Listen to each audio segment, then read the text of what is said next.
കാണുമ്പോഴുള്ള മാസം ഇറങ്ങുമ്പോഴുള്ള മാസം യാത്ര ചെയ്യുമ്പോഴുള്ള മാസം എല്ലാം കാണുമ്പോൾ അടിപൊളിയാണ്. പക്ഷേ ഈ ഒരു മുതലിനെ ഫസ്റ്റ് തന്നെ എനിക്ക് കണ്ടപ്പോൾ മനസ്സിലാക്കി വന്നൊരു സാധനം എന്താ പറയുക, എൻ്റെ ഓർന്ന് കാണുമ്പോൾ തന്നെ നമ്മുടെ കലാപ മണിച്ചേട്ടനാണ് ഓർമ്മ വന്നത്. ഒരു വില്ലൻ വേഷത്തിലൊക്കെ വന്ന് ഈ ഒരു വണ്ടിയിൽ നിന്ന് ഇറങ്ങുന്ന ആ ഒരു സീന് ഈ ഒരു എൻ്റെ ഓർ കണ്ടപ്പോൾ തന്നെ ഫസ്റ്റ് മുതൽ ഞാൻ പറഞ്ഞ രംഗം അത് തന്നെയാണ് പറഞ്ഞത്. പക്ഷേ ഈ ഒരു ബ്ലാക്ക് വണ്ടി ഒരു 5 വർഷത്തെ പേപ്പറൊക്കെ എടുത്തിട്ട് ഫൈനലി ഏകദേശം എത്ര മോഡിഫിക്കേഷൻ കയറ്റിയിട്ടുണ്ടാവും ഇതിന്റെ മുകളിൽ? ഏകദേശം കുറെ പൈസ ചെലവാക്കിയിട്ടുണ്ട്. പാർട്ടിക്കാർ ചെലവാക്കിയിട്ടുള്ള വണ്ടിയാണ്, എല്ലാ ഭാഗം ക്ലിയർ ഉള്ള വണ്ടിയാണ്. നമ്മളെ കാസർഗോഡ് ഉണ്ടായിരുന്ന വണ്ടി തന്നെയായിരുന്നു.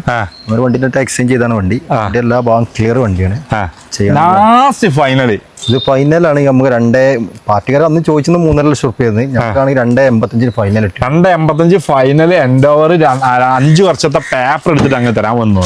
ഇത് സാധാരണക്കാർക്ക് തിമിർക്കാൻ പറ്റിയ റിഡ്സ് വണ്ടി. ഇതാ എത്ര വണ്ടി ഉണ്ടാവും? ഏകദേശം എത്ര ഉണ്ട് റിഡ്സ്? 10 മേലെ. 10 ഇതേതാ മോഡൽ വരുന്നത്? 2009 മോഡൽ ഡീസൽ വരുന്നത്. ഇതേതാ മോഡൽ വരുന്നത്? 2014-15 ഡീസൽ വരുന്നത്. വീഡിയോ വരുന്നത്. ഇതേതാ മോഡൽ വരുന്നത്? 2013 ഡീസൽ വരുന്നത്. 2013 ഡീസൽ. ഇതേതാ മോഡൽ വരുന്നത്? ഇത് 2014 ഡീസൽ വരുന്നത്. ഇതേതാ മോഡൽ? ഇത് 2016 CNG വരുന്നത്. 2016 CNG. ഇതേതാ മോഡൽ വരുന്നത്? 2012 ഡീസൽ വരുന്നത്. ഇനി 2 വണ്ടി കൂടി കയറാനുണ്ട്. അത് ഫുൾ ലോണിലാണ് റിഡ്സ് മാത്രമല്ല ബഡ്ജറ്റ് കാറുകളൊക്കെ ഫുൾ ലോണിൽ തരാൻ പോകുന്നത്.